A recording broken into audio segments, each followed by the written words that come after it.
1522년 9월, 이 배처럼 작은 배가 에스파냐 남쪽 항구로 들어왔습니다. 마젤란이 3년 전에 이끌고 떠난 함대 5척과 250명의 선원 중 무사히 돌아온 이들은 몇 명 안 됐습니다. 오직 18명만 살아 돌아온 것입니다. 하지만 마젤란은 그 중에 없었습니다.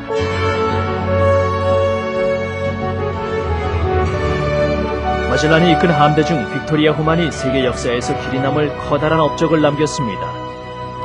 놀라울 정도로 대담한 이 여행은 바로 최초의 세계 일주였습니다. 마젤란의 탐험으로 지구가 둥글다는 것이 입증됐고 유럽 문명이 세계를 지배하는 계기가 됐습니다.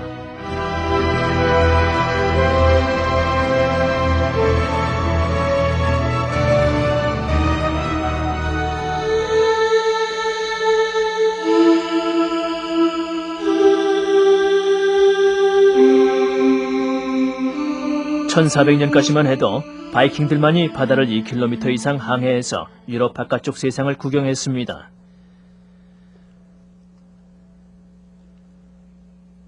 바이킹들은 뛰어난 뱃사람이자 항해가였습니다. 바이킹의 배는 오랜 기간을 항해할 수 있었습니다. 그들은 북아메리카의 뉴펀들랜드까지 가기도 했지만 살고 있던 왕국은 1400년경까지 여전히 발달되지 못했고 대서양 북부의 그린란드도 완전히 고립된 땅이었습니다. 마젤란의 세계 일주는 바다를 통해서 세상을 한 바퀴 돌아올 수 있음을 증명했습니다. 즉, 모든 바다는 통해 있다는 것입니다. 유럽은 왜 세계 일주에 그렇게 열중했을까요? 유럽은 경제적인 목적으로 세계 일주를 하려고 애썼습니다. 한편 이 모든 것은 지리학과 항해기술의 발달 덕에 가능한 일이었습니다. 세계 일주에 드는 비용은 엄청났습니다. 그래서 에스파냐의 카를로스 1세 같은 후원자가 있어야 성공할 수 있었습니다. 마젤란은 항해를 떠나기까지 1년 반 동안 준비했습니다. 그런데 세빌리아의 상인들은 그를 속이고 식량을 6개월분만 실었습니다.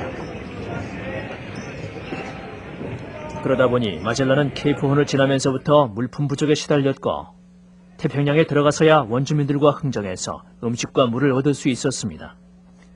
그러나 그가 필리핀 군도의 마쿠탄 섬에서 원주민과 싸우다 사망하자 탐험대는 선장 없이 항해를 계속해야 했습니다. 남은 선원들은 비스킷 부스러기를 먹으며 긴 항해를 견디고 마침내 세계 일주에 성공했습니다. 이 엄청난 업적은 유럽의 정복 사업에 새로운 전환점을 마련해 주었습니다. 유럽 또한 1500년 이전에 스칸디나비아 반도에서부터 동인도를 지나 중국까지 통하는 무역망을 갖추었습니다. 그러나 오스만 투르크가 1453년에 콘스탄티노플을 점령하면서 이 무역망도 깨지게 됐습니다. 투르크 왕국은 그 후 19세기까지 동지 중의 일대를 지배했습니다. 투르크인들이 오기 전까지 유럽 상인들은 아라비아, 인도, 그리고 중앙아시아의 상인들과 적정한 무역관계를 유지하고 있었습니다. 인도의 무굴제국 황제들도 유럽과의 무역을 장려했습니다. 베네치아와 제노바의 발달은 그들이 수세기 동안 독점해온 향신료 무역을 통해 얻어들인 금전적 이익이 그 바탕이 되었습니다. 오스만 제국이 지중해 연안을 차지하자 향신료는 훨씬 더 비싸졌고 베네치아인들이 이용하던 동방무역로는 강도로 들끓고 어지러워졌습니다. 결국 베네치아는 쇠퇴하고 말았습니다. 그 대신 포르투갈인들이 이익을 보게 됐습니다. 유럽 최대의 강국으로 떠오른 포르투갈은 유럽 각국의 이해관계와 상업을 좌지우지했습니다. 그리고 포르투갈의 왕자였던 항해왕 엔리케는 상인들로 하여금 아프리카 서쪽 해안을 탐험하도록 격려했습니다. 포르투갈인들은 케이프 보자도를 곧또 넘어갔습니다.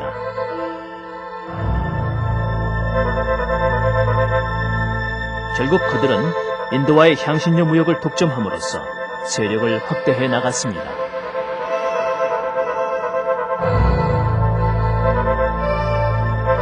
포르투갈은 그리 많은 땅을 정복할 수는 없었습니다. 중국과 인도 등에서 유럽 군대만큼이나 조직적이고 강력한 군대를 만났기 때문입니다. 하지만 인도에 있는 포르투갈 기지는 인도 무역을 관장했습니다.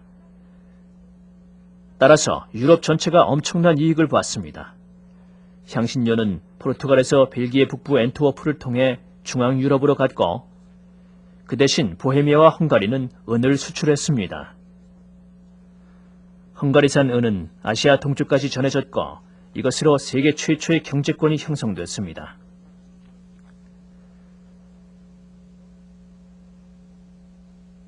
중앙 유럽에는 엄청난 부자 상인들이 등장했습니다.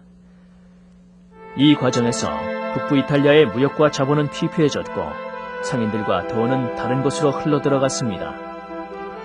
결국 지중해 연안의 도시와 국가들은 쇠퇴했습니다. 대신 무역의 중심지가 대서양으로 옮겨지게 됩니다.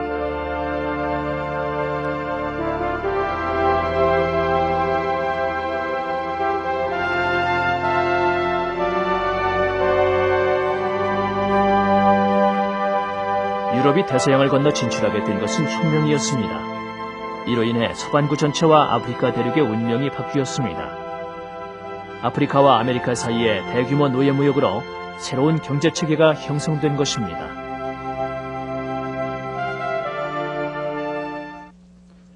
유럽에서 노예무역이 성행한 나라는 포르투갈입니다.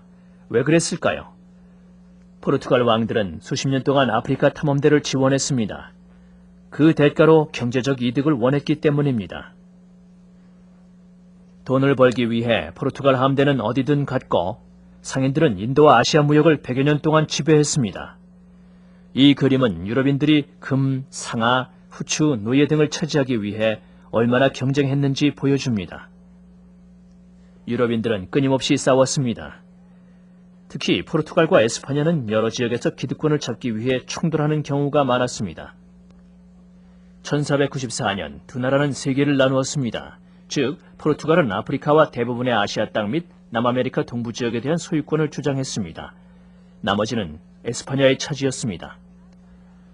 물론 그 이외의 지역은 일부분밖에 소유하지 못했습니다. 그러나 포르투갈이 아프리카, 브라질, 아시아에 그리고 에스파냐가 중남부 아메리카와 필리핀에 진출했다는 건 유럽의 영향력을 상징하는 것입니다.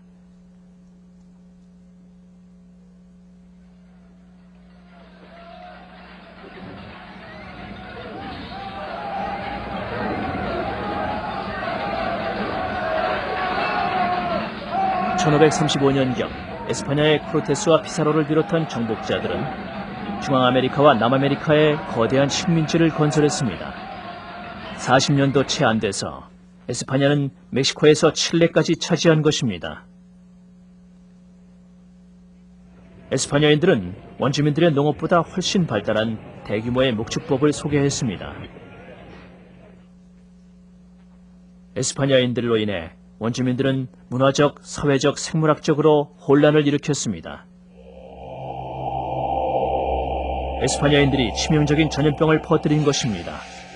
말라리아, 천연두, 그리고 홍역 등인데 원주민들에게는 전혀 면역력이 없었습니다. 그 결과 세계 역사상 찾기 힘든 엄청난 재난이 닥쳤습니다.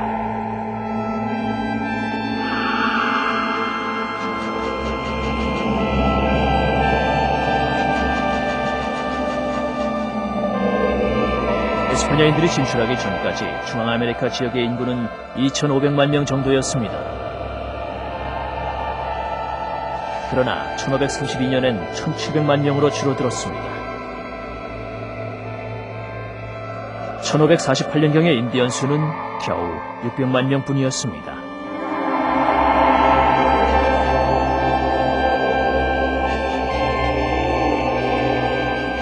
게다가 1576년에서 79년 사이에 또 한 차례의 질병이 닥쳐 인구는 200만 명으로 줄어들고 말았습니다.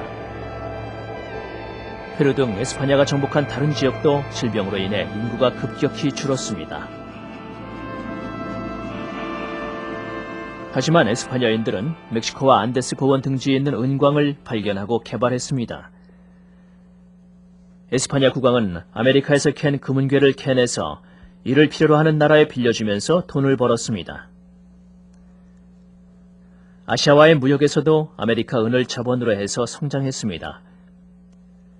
이때 사용한 에스파냐 달러는 전 세계에서 통용되는 무역 화폐가 됐습니다.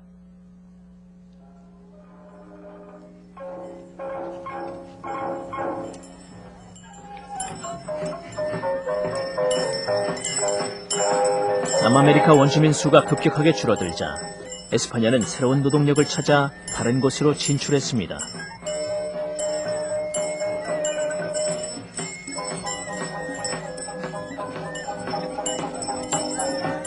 남아메리카의 진출 과정에서 가장 중요한 영향을 끼친 것은 카톨릭과 흑인 노예 무역이었습니다.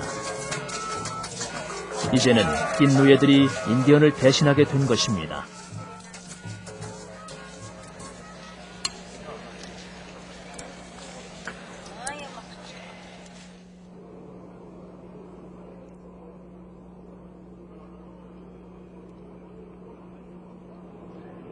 에스파냐의 황금시대는 17세기 중반 정도까지 계속됐고 그동안 에스파냐 문명이 세계 구석구석까지 퍼졌습니다. 그러나 에스파냐라고 해서 발전만 한 것은 아닙니다. 인구 감소, 물가 폭등과 무거운 세금, 그리고 네덜란드와의 전쟁에 소모된 엄청난 자본이 에스파냐를 괴롭혔던 것입니다. 1680년경 에스파냐 정부는 국민들이 어떤 외국 서적도 접할 수 없게 했는데 그로 인해 더더욱 뒤떨어지게 됐습니다. 한때 바다를 지배했던 코로나 조선소가 비싸면서도 성능이 떨어지는 배를 계속 만들자 에스파냐 함대와 해상 상인들은 더 적극적인 나라들에게 뒤처질 수밖에 없었습니다.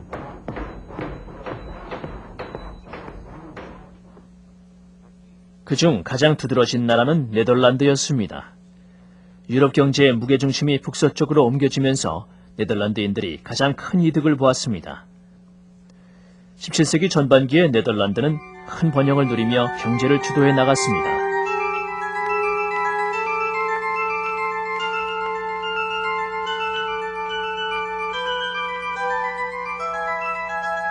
네덜란드는 자연자원도 부족했고 그나마 믿을 것이라고는 명석한 국민들 뿐이었습니다.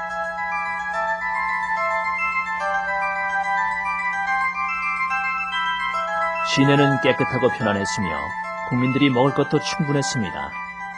그리고 네덜란드인들은 16세기와 17세기 사이에 다가온 기회들을 잘 활용해 발전해 나갔습니다. 에스파냐와 전쟁을 일으켜 독립을 선언했으며 수로와 제방 그리고 복잡한 운하도 만들었습니다.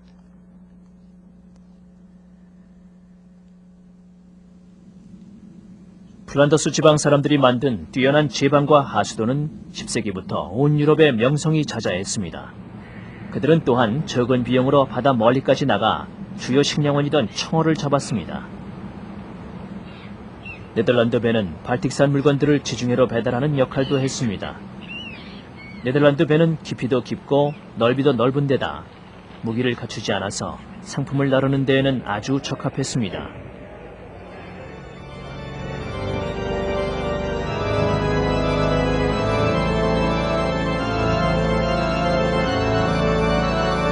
네덜란드는 공화국을 설립한 후에도 다른 종교에 대해서 너그러웠습니다.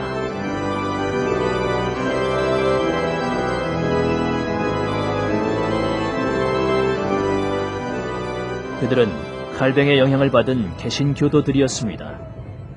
그래서 구교를 강요하던 에스파냐 왕들과 80년간의 독립전쟁까지 벌이게 된 것입니다.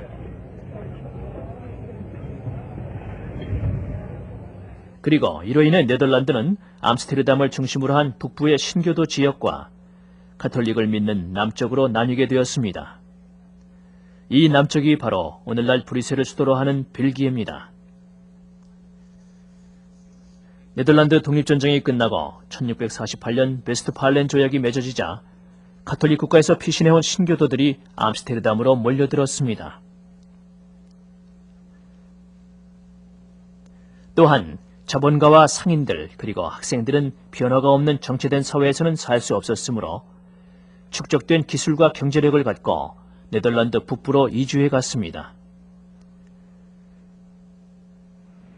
그 결과 네덜란드 사회는 모든 분야에서 변했습니다.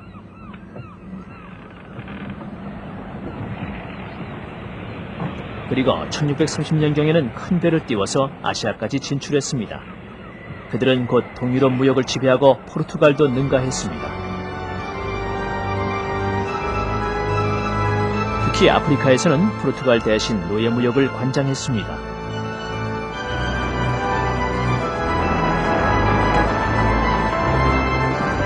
그들은 어디를 가든 그들의 흔적을 남겼습니다. 무역로는 네덜란드 본토와 인도를 비롯한 식민지들을 효율적으로 연결하는 것이었습니다. 네덜란드는 무역에 능했을 뿐만 아니라 금융거래를 통한 자본 축적에도 뛰어난 능력을 발휘했습니다.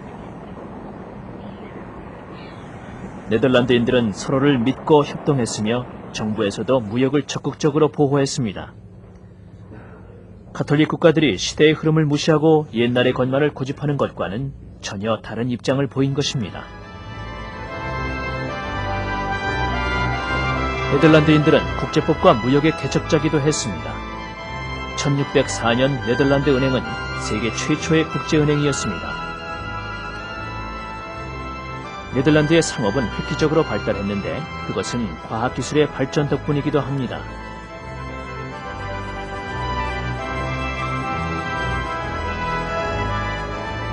그러나 자연자원이 부족한 네덜란드는 17세기 후반부터 차츰 이웃나라 영국에게 추월당합니다. 영국은 불리한 조건들을 오히려 유리하게 바꾸는 추진력이 뛰어났습니다. 브리스톨같이 18세기와 19세기에 크게 번창한 도시들은 전적으로 노예 무역에 의존했습니다.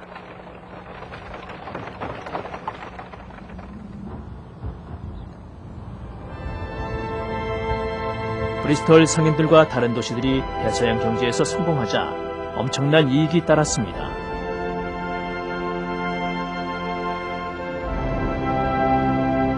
(1780년쯤에는) 서방 지식인들이 잔인한 노예무역에 대해 반성하기 시작했습니다. 그럼에도 불구하고 노예무역은 그 후에도 몇 년 동안 계속됐습니다.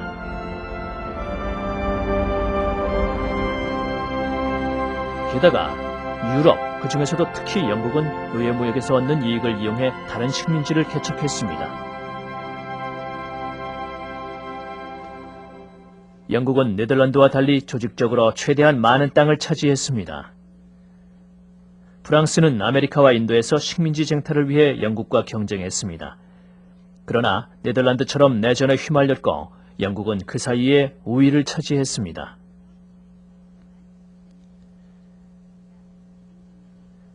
식민지는 영국을 바야흐로 대영제국으로 만드는 바탕이 됐습니다. 유럽인들은 1500년에서 1900년 사이에 위험한 바다와 맞서 이겼습니다. 네덜란드는 바다 정복을 선도했지만 내전에 휘말렸고 이런 걱정거리가 없던 영국이 제국 건설에 성공한 것입니다.